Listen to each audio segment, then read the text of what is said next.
Um, let's talk about Allison. Will you tell us a little bit about you, whatever you want to share, where you're from, kind of just a little bit about your journey? Yeah, whatever you want to share. Yeah, absolutely. Born and raised in Michigan, so I grew up about an hour outside of Detroit. Grew up a dancer. I've been dancing since I was 3 years old, and then ended up pursuing collegiate dance at Michigan State. I danced there for 4 years, and then pursued a professional career in dance with the Detroit Lions cheerleaders for 3 years. So dance has very much been this tool that the Lord has used since the beginning of time with me to draw me closer to him. And so, of course, a lot of identity stuff was exposed there. But ultimately, I came to know the Lord in high school. I got baptized when I was 17. And after I decided to get baptized is when I really started to wrestle, not just with belief in itself. By the time I got baptized, I was a believer, but then after I got baptized, it was the wrestle of obedience and Mm. submission. And so from the time I was like really 17 to 22, 23, I was going back and forth with the Lord of like, I want control. No, I don't. I want control. No, I don't. You're playing my plan. You're playing my plan. And so that was kind of the MO all throughout college. And then really, I would say a very pivotal part of my story was I had been planning to be a physical therapist, to which the Lord totally was like, actually, I want you to go in a totally different direction. Mm. And didn't tell me exactly what was going to happen. He had just told me, like, hey, I'd taken all these extra classes in college. I took like Chem 2 lab, Physics 2 lab, like these grueling classes that I did not like, all for him to kind of flip the script and say, hey, I want you to tell the physical therapy school that you got into, like, I'm actually not going to come and I'll tell you what you're doing after. And so that was when I was 23. And then from there on, it's been an absolute joyride.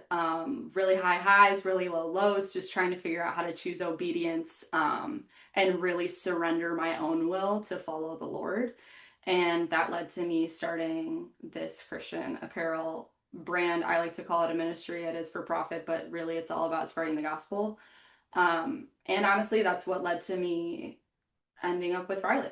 So, Mm. yeah. Okay, so walk us into that. What is, um, yeah, what like how did this idea come to pass, and then how did you meet Riley through it? Yeah, so actually, what we do, The Walk, is a Christian apparel brand, and basically, we are creating clothing to have eternal impact, right? So, anything that's going to spread the name of Jesus, spread the gospel, spread scripture, spread testimony, that is all in our wheelhouse. We're really trying to build a community of believers, up to be bold about their faith, right? Really edify them and be like, hey, it really makes a difference when you wear something that boldly talks about the name of Christ. And so, one of my best friends and I, Elena, had come up with this idea during college. And I really like to say that the Lord gave it to us because we were just two girls, like I said, in that back and forth with the Lord wrestle of like, am I going to surrender? Am I going to do my own thing? Mm. But we had been talking on the phone one day about starting a Christian apparel brand together, and it was in the middle of COVID when QR codes were blowing up, Yeah. and everything just clicked. And we were like, wait a minute, we think there could be a world where we heat press unique QR codes on the back of sweatshirts that are linked to people's personal testimony. Like people could legitimately wear their story. And in that moment, fireworks went off in our brain, and we were like, that actually isn't just some like, oh, another Christian clothing brand. That's an idea that could change lives. That is so cool. I love Yes. that. And so this is called The Walk. Yes, it's called The Walk. It's under The Walk Stories if you're looking for it Walks. on social Okay. media. Um, Also under shop.thewalkstories.com if you're looking for a website. But yes, we are The Walk and totally just mission based and trying to spread the good news. So we had gotten a vision for the clothing brand back in 2021 and didn't start really pursuing it until 2022. And then in this last year has been this total big push where God kind of like ripped the rug out of underneath us and said, we're going to actually not make this a side quest. We're going to make this a massive pursuit. Mm. So that all kind of came to me in 2021. Where Riley steps in is actually a little bit different. So, like I had mentioned, I had this back and forth wrestle about pursuing my will versus pursuing God's will all throughout college, and this very much exposed itself inside of like how I pursued dating relationships. I was very adamant about doing things my own way and very stubborn, trying to think, oh, I could change somebody or I could fix somebody or I could, kind of come in and be the savior that literally only the Lord could be.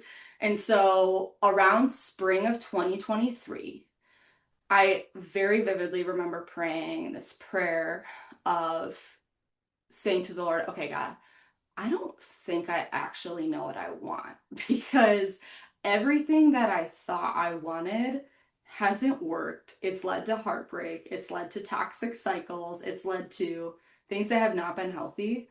Lord, I just want what you have for me. And I kid you not, Brie, I didn't hear this audibly, but in my head, I heard the Lord say, okay, I want you to wait just a little bit longer then.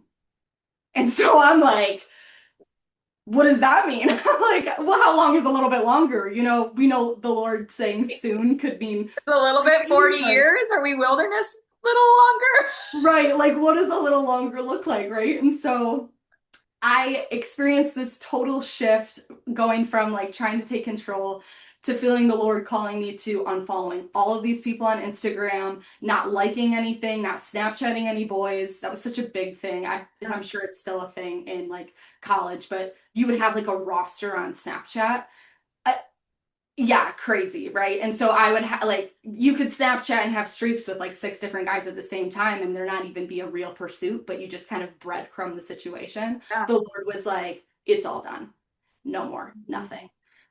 And so spring of 2023 is when all that took place. And then moving into that summer, I was like, okay, well, maybe submission looks like finding a guy that just kind of checks all of the godly boxes, right? Like goes to church, really talks about his faith, whatever. And so then I try to begin my own hunt of, maybe I can find this, or maybe this guy will find me. And so I end up entertaining something that was just like, my heart wasn't in it. It wasn't a call from the Lord. It was still me trying to take matters into my own hands. And I just felt the Lord say, stop, nothing, nothing. And I was like, okay. And he was like, we're entering a season of singleness now. Like, no, like you don't need to talk to anyone. You don't need to entertain anything. And I'll tell you when you're done. And I was like, you got it. And so that was August of 2023. And shortly after that, Riley had followed me on Instagram and I looked at it and I was like, Lord, I'm attracted to him. He seems really cute. He wears a cross necklace, so maybe, right? Like, Jesus. right. Posts very minimally on social media. He doesn't have social media anymore, but at the time, like, didn't seem like he was one of those guys that was, posting a ton and making things about himself. I'm like, this could be interesting. Like, Lord, can I follow him back? And I heard the Lord say no. And I was like, Hmm. okay, fine. And so I text my best friend, I'm like, the Lord said no. And she's like, good job, good job. Like, stay obedient. You got it. And I let it go. And then it came to mind a little while later. So I prayed about it again. I said, Lord, can I follow him back? And he said no. And Brie, I prayed it a third time. I'm like, but I'm really interested. Like, please. No. Okay. All right, Lord, I won't follow him back. And a few days later, kid you not, woke up in the morning. It was like before you're even conscious, when your eyes like just barely peel awake. I was in my bedroom and I'm like looking at this brick in my room, like not even conscious yet. And I hear, again, not audibly, but in my head, you were obedient to me. Mind you, I'm not even thinking about this anymore. Like, I have forgot. It's been like a few days at this point. I wake up in the morning and I hear the Lord say, you were obedient to me. You can follow him back now. And I knew, You're like, right? okay. Right. I was like, I mean, at this point, and no offense to Riley, but I'm like, the Lord said no. Like, this is null and void. Like, you can unfollow me whenever. Like, I'm not supposed to do this. And I'm not trying to get myself into something that I'm not supposed to do anymore. Mm, mm, And so I heard that and I knew that would be the premise of our relationship was that it would have to be based on obedience and me choosing to do what the Lord is asking, regardless of whether I wanted to or not. It was, I'm waiting on the Lord. And so from fall of 2023, we didn't even connect right away after I followed him back. That actually made him super nervous. He Oh was like, wow. "Girl didn't follow me back for 3 days. Like, Yeah. he does not like me. This is a pity follow." Right. That ended up leading into, again, I'm still pursuing the season of singleness. And then we ended up connecting a few months later. And from then on, it's just been testimony after testimony of, learning what it's like to be obedient to the Lord in a human relationship, learning what it's like to not idolize a relationship, because Mm, that was such a thing for me for so long. The Lord taught me through this, He's taught me how to not idolize relationship, how to do relationship and obedience to him. And yeah, we navigated basically a year of us just being friends, not sharing anything publicly, and just figuring out, I don't know, like what exactly does the Lord want here? Um, and like right off the bat, the Lord put on my heart, like, make it plain as day. Like, you're dating for marriage. This isn't just some hoopla situation, like, oh, I'll text you or I'll call you for fun when I'm bored. This is like you're either pursuing me or you're not.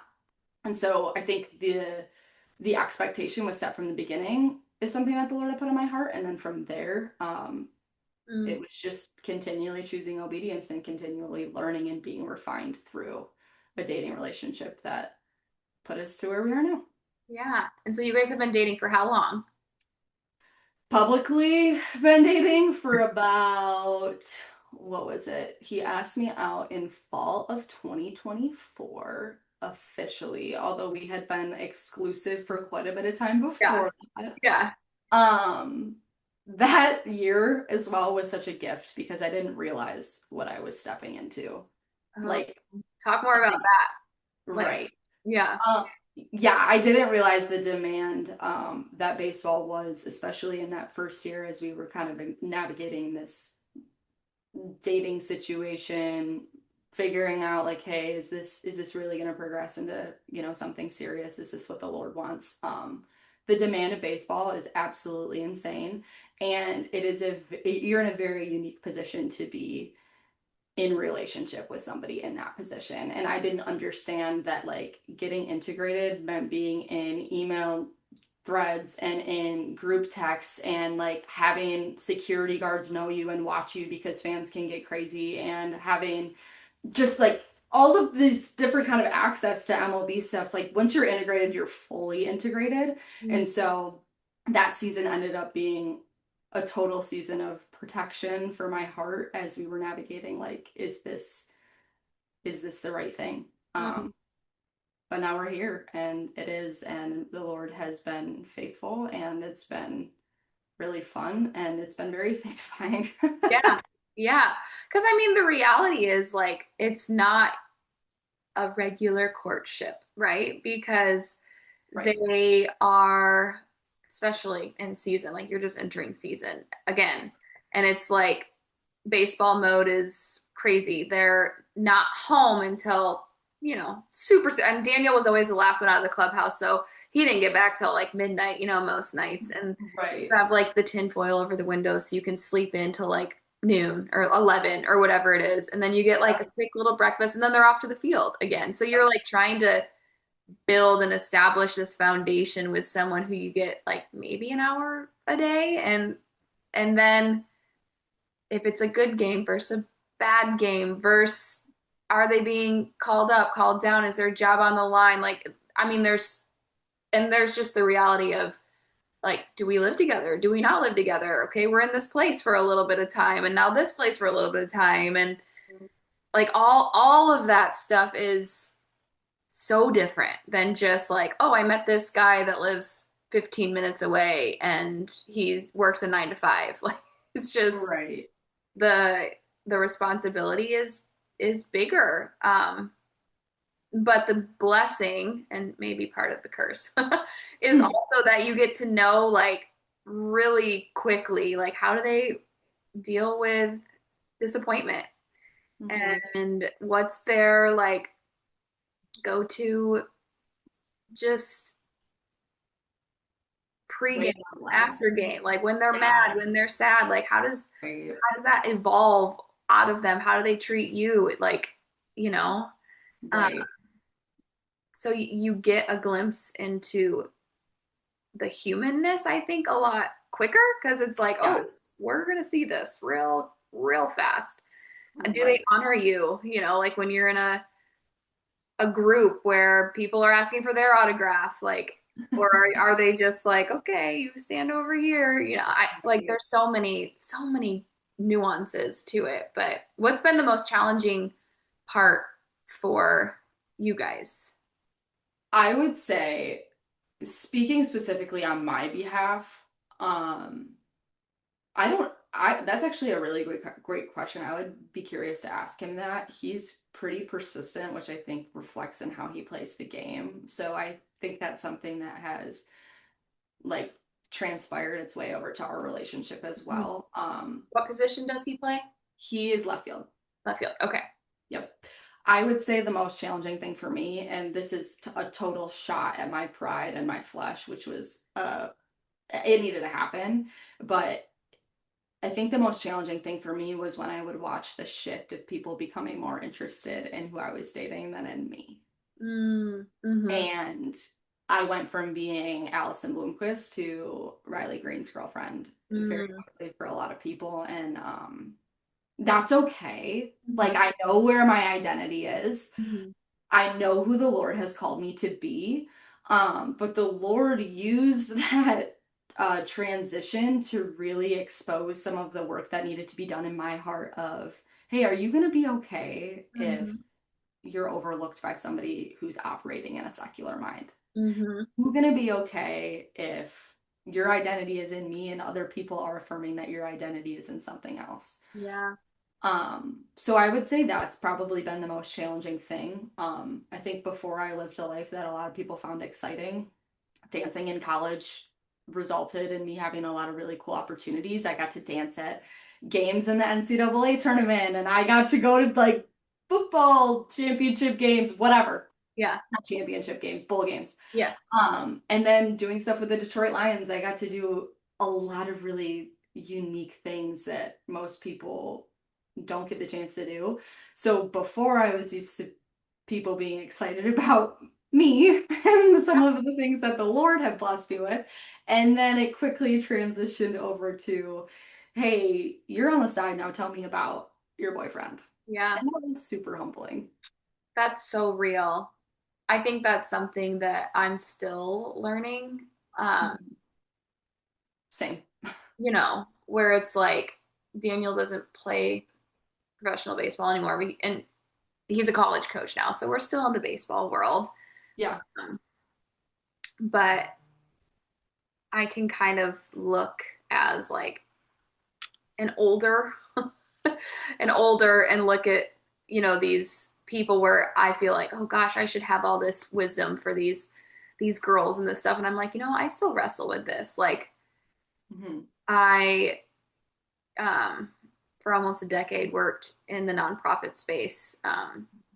And when we moved to Florida following Daniel's job here to USF, it was like, no, you don't get to have this role anymore. And it felt like I was back in my 20s where it was like, okay, well, you've been achieving and setting goals and meeting them, and you have your college degree. My degree was in elementary education. I ended up doing nothing with it because being married to a pro ball player, you don't stay in the same place throughout an entire school year. So it didn't make Right. sense. But God used that to stretch me and to see other gifts within me. One of them being hospitality that I didn't even really realize until I started planning events and conferences and small events and big events. And Mhm. it was like, oh, okay. The thing that I thought that I was going to do isn't it. And in fact, right now, like you talk about standing still, Mhm. um, I was just in Exodus learning about how the priests would have to hold the Ark of the Covenant and they would start off going first. But then when they're in the middle of the Red Sea, like they had to stand still and watch like thousands of people, slaves pass them by, and they were actually the last to enter into the promised land. And Wow. like I kind of have felt like that throughout a lot of my adult life being married to a pro athlete is like I Yeah, just am standing here and I'm like holding strong to like God and my faith, but like I'm getting passed by all these people. They're having promotion after promotion and they're doing well in their career, or they're right, traveling the world, or they're pursuing their dreams, and I'm like right now I don't really get to have dreams. Like they're dreams for later, where right now I need to be still and just like right. solid. And that is a hard pill to swallow when you've been a dancer or a gymnast, like someone Yeah, that's just grown up in accomplishment and praise and setting goals and meeting them. And then it's like, okay, but now you need to just rest. And right. yeah, not not the easiest thing, That's so good. for That's sure. so But good and so relatable. yeah. Do you feel like you've been able to find like a good community of other like baseball Yeah, ladies, people? Well, you also live close to Detroit, so that's got yeah. to be really helpful. Yeah, actually living close to Detroit and having grown up here has put me in a very unique position, and who knows how long it will last, Lord willing, Oh rest my the God. Tigers, right? As But like as soon as you buy a house anywhere, I'm just going to tell you, like, just be ready to. the move. No. Yeah. Um, yeah, you really can't rely on anything in the game, but it's definitely been a unique experience because all of my close community was already familiar with who he was when I started dating him because he is here. And so Mhm. that was really unique.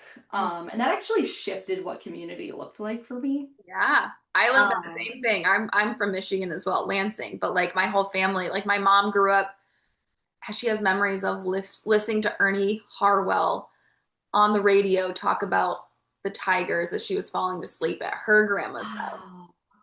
And then to have like her son-in-law playing for the Yeah. Tigers was pretty surreal. But I get Yeah. it because it's It's like, wait, why are all these people like asking for tickets now? Or right. I don't know. Yeah, super, super unique to navigate. Definitely requires a lot of prayer and I think patience with other people as they themselves adjust to that kind of proximity, I guess. Hmm. But I would say something that has been a huge gift through the Tigers is there are a few older women who had husbands in the league who lead a Bible study for the wives and the girlfriends, and they have been a huge gift. Just Is people, it Kathy and Carla? yep, Kathy and Carla. Shout And out. You guys are amazing. yes, they are actually amazing. And so having that to step into and become a part of has been huge. And then the Lord has blessed me with some really, really solid friendships with girls who really know the Lord, and they have been pivotal for keeping me grounded. So between that little group, having people to really relate to with all that the baseball world comes with, and then also having friendships from college Mhm. it's been huge for keeping me grounded and keeping community a central point of what I prioritize. I mean, these girls know me in and out. There's nothing off the table. They know everything, and they're like fighting in prayer for me as I am for them, and just doing life with me and helping me navigate, what does this look like? How am I called to show up and operate? How am I called to love Riley in the middle of so much pressure and in the middle of people making an idol out of him? Many, many people making an idol out of him. Like, what does it look like to love somebody in that position? So, Mhm. yeah, community's been nothing short of a necessity Yeah. as I've navigated this. Yep. No, that's true. I was just in Hebrews 10 this Yeah, reading. yeah, Um, uh, 10:24, and let us consider how to stir up one another to love and good works, not neglecting to meet together, as is the habit of some, but encouraging one another, and all the more as you see the day drawing near. But mm, to be in an environment where the reality is job is always on the line. Mhm. Someone you could be sitting next to might be the person that's taking their spot in the next, few weeks to come. Right. I have been on teams where that didn't matter, and I've been on teams where it mattered a lot. Um, but how do you like stay grounded amidst all the pressure and competition that baseball is? And I'm just gonna let you know Yeah. we might get kicked off in 2 minutes. I'll send another Zoom link and we can just pick back up. But I do this so I am honoring of people's time because if not, I will Yeah. forever. So I will just send you another Zoom link. But if you can answer in 2 minutes. Yeah, yeah, absolutely. And also I'm good on time too. I've Okay. got, yeah, so there's no rush. Okay. But I would definitely say, like I would talked about before with community, that is pivotal in staying grounded. Of course, getting in the word. I have no idea how I would handle this lifestyle and everything that comes with it without my relationship with the Lord. Um, that has been absolutely critical. I think especially for what I was like wrestling before in college, I don't think I would have been able to navigate this had I not really leaned on faith. And then something that has actually been huge for me is taking extended breaks from social media Oh, because okay.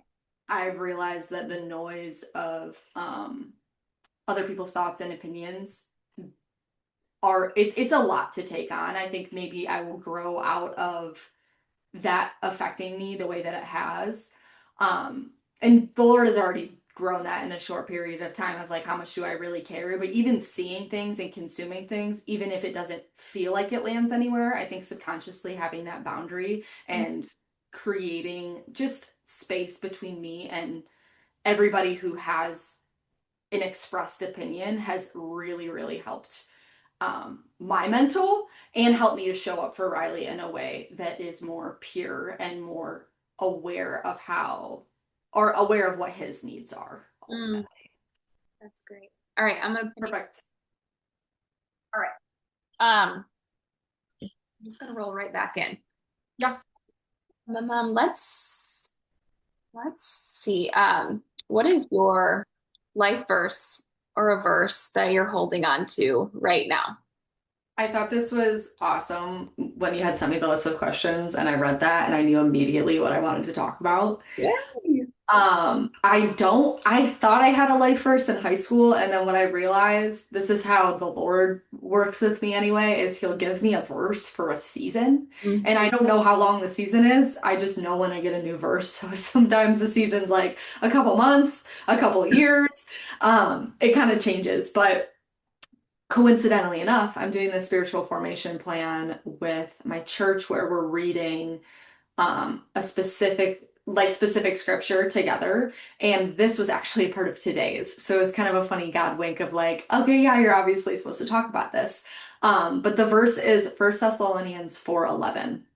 And it says, make it your ambition to lead a quiet life, Ooh, to work with your hands and mind your own business, just as we've told you.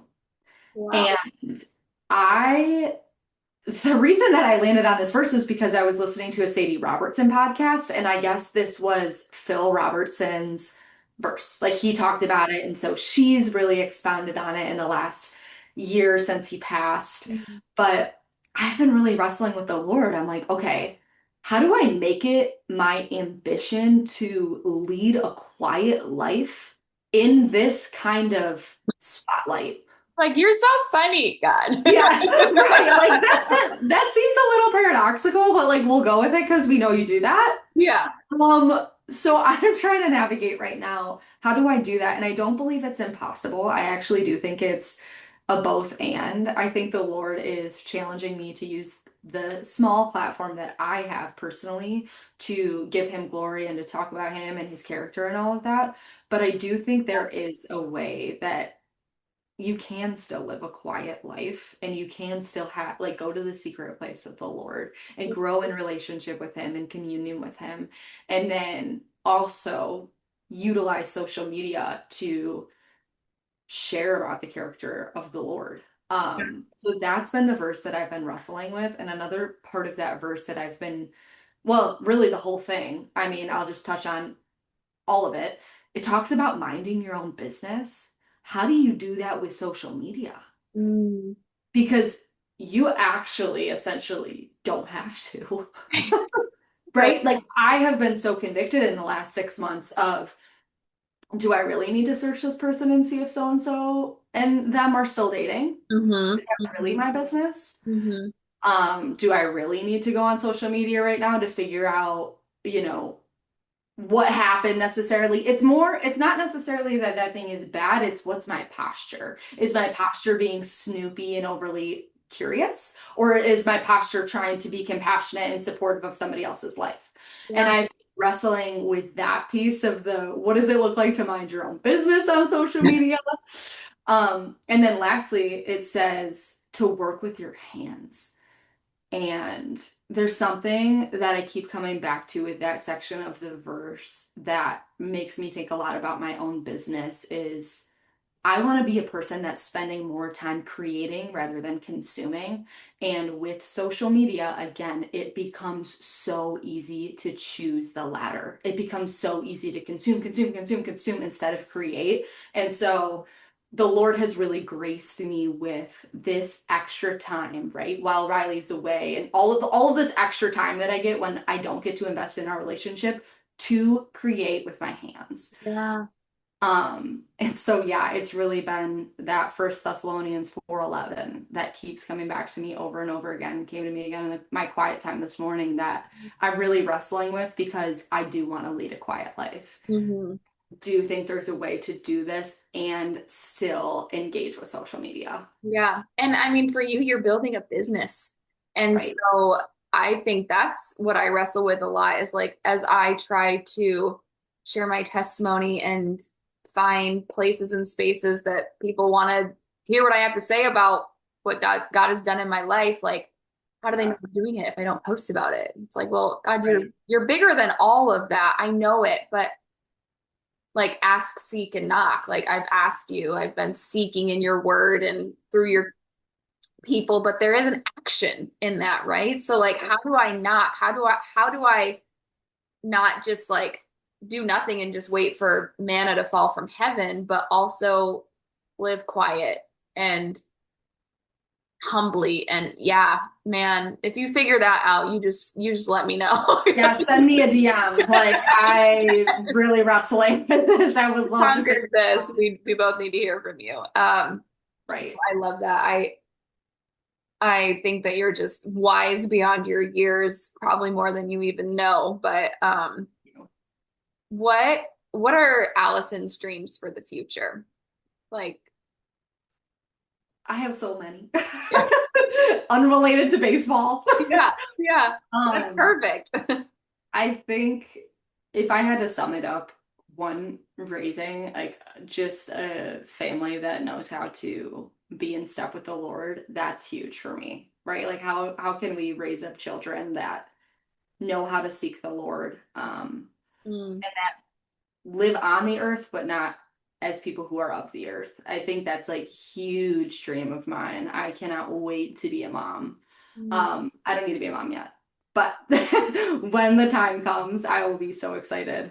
And then also just really figuring out, and I'm maybe figuring out isn't the right phrase. It's creating a healthy business atmosphere, a healthy team, and then trying to scale it mhm, um, as much as the Lord wants me to, right? And so, how do I not just create a business? I'm not trying to just create a business. I'm trying to encourage believers. mhm, What does that look like to encourage believers and get them in on a movement to be bold about their faith, to link arms with one another, to unify the Big C church? Like that is the goal of the walk, is to bring all these different parts of the church together mhm, and encourage them to get bold and share their testimony. Revelation 12:11 says we overcome him, the enemy, by the blood of the lamb and the word of our testimony. Mhm. And so we've got to be talking about it. We've got to share what's happening. There's something that I believe takes place in our spirit and other people's spirit when they hear about what the creator of the universe has written for our little life. Yeah. There's something so powerful about that. And so I think if I had to sum up my two big dreams, it would be family and then this vision that the Lord has given me, just figuring out how to steward it in a way that's healthy, that's self-sustaining, and that really encourages believers to get bold. Yeah. I love it. I I'm curious, like the business model, walk us through Cliff Notes. Like someone submits their story and you write it and QR code it and then get they purchase like they purchase the shirt with the QR code. But first they have to submit their story, right? Actually, no. Oh, So okay. the technology behind this, it all works very seamlessly. We're trying to figure out how we can communicate it better because I think it's a lot for people to reconcile. It's like, wait, how does this all happen? Like, how does it Yeah. all take place? The key behind this entire thing is what's called a dynamic QR code. So we can create a QR code unique to you and change where it's linked to at any point. So you, like Bree say, you go on, you get a sweatshirt, you have a specific QR code that's linked only to what you specifically want it linked to. When you purchase, that QR code goes to a landing page that we've created that basically says, hey, welcome to the walk. The person that's wearing the sweatshirt wants you to see all of these testimonies. Click on the button below, right? And so it'll link to there. And then once you update your testimony, we then redirect where your QR code goes so that it goes directly to your post. Now, some people like to just leave it as is. They'll populate that testimony feed, but just let whoever's scanning their sweatshirt Got see it. all of them instead of the one specific one. But yeah, we kind of Mm, set it up so that you could get the sweatshirt and get involved right away, but then have a little bit more time to sit on what you want to share and, pray through that process well, I'm because so glad I've asked because that provides clarity for me. yeah, and I think even just like transparently as a business owner and founder, we're trying to figure out how do we communicate that in a way that can be like Yeah. a 15-second elevator pitch, because it's a lot. Like it involves technology. It involves a lot more back end work than a typical apparel business would. Yeah. So Yeah. Okay, I love that. All right, we're gonna wrap up with just a quick like this or that. yeah, And these are fun. Don't think about it too hard okay. too much. But okay. Are you ready? Yes. Okay. Are you a know all the stats or just cheer loud? Cheer loud. Big friend group or tight inner circle? Ooh, both. Can I say both? Both. Both for different reasons. Okay. And I miss you text or funny memes all day? I miss you. Aw. Um, he's the one that's late or you're the one that's late? I am the one that's late. Riley is early for everything. I'm right on time, actually, is what I like to say. Okay, there you go. Like going back to the history of your story, like you being 3 days late and then Yeah, right. you set the pace, but it was really right on time. Okay. Right. We set the pace from the get. Reality TV or sitcom? Ooh, sitcom. Mm. Packing last minute or pack in advance? Last minute. Does that make you an overpacker or a minimalist? Or I've been trying to become the girl. I've been texting some of the girls through the tires, like, hey, like maybe I should plan my outfits. You guys, I can't get behind it. I'm a last minute packer and I'm probably packing everything because like I just don't want to plan my outfits. I Yeah, don't. that's fine. You guys have such cuter merch and stuff now. Like there's so many people doing so many cute things. I'm like, oh, I I miss. kind of feel the pressure of it though. It's like you got to keep up. Like I can't just wear navy to the game and be cute. I gotta reinvent the wheel. Yes. Oh gosh. Okay, when you're in your car, are you listening to worship music or a podcast? It depends on the day. I actually absolutely love podcasts, but it depends on how long the drive is. And honestly, I'm trying to pray more about it. Sometimes I just need to not think so deep and just worship. Mm-hmm. Okay. Sneakers or sandals? Sneakers. Okay. Must have purse item. Must have purse item. Probably chapstick. Aquaphor. Oh, Aquaphor. Okay. Can't say the Bible, but the best book you've ever read. Ooh, that's really hard, but I'm just gonna say first one that comes to my mind, Having a Mary Heart and a Martha World is absolutely fantastic. Whew, yeah, that's a get you kind of. Yeah, it is. Very convicting, but in the best way. Yes. Okay, last one. Spicy or sweet? Sweet, which is a huge probably problem of mine. So I love sweets. what's your baseball game like guilty pleasure, snack of choice? Baseball game, guilty pleasure. I try not to buy food at the field, honestly. They just put a coffee bar up Oh, front, which is huge. If I can get my hands on coffee at a baseball game, that's me in general. I love coffee. So if I can get my hands on coffee in general, then I'm getting it. That would be my go-to, though, would be a coffee at a baseball field. I love it. Also, specific call out, the Guardians have a coffee bar and they have affogato, which is ice cream and espresso, and it's unreal. So if anybody's there and like That. at the game, go get it. I want to go back just Going back- we talk about that. Daniel was just talking about this a cheesesteak sandwich from somewhere. It's got to be, yeah, where he's like the best cheesesteak ever was right, game. I'm like, well, sorry. Okay. Well, right. thank you, Allison, so much for being Yeah, here thank you. and for sharing just part of who you are and your testimony. Yeah, I don't know Thank you for having who this me. will connect with, but I know it'll be someone and it'll help encourage them. And yeah, I'm just excited that I got to meet you and that I know you and that I have a new friend in this baseball. I know. Me too. Thank you so much for having me, Bree. This has been so fun. And share your testimony. I I know will. somebody wants to hear it. All right, I'll talk to you later, girl. Yes, talk to you later. Bye.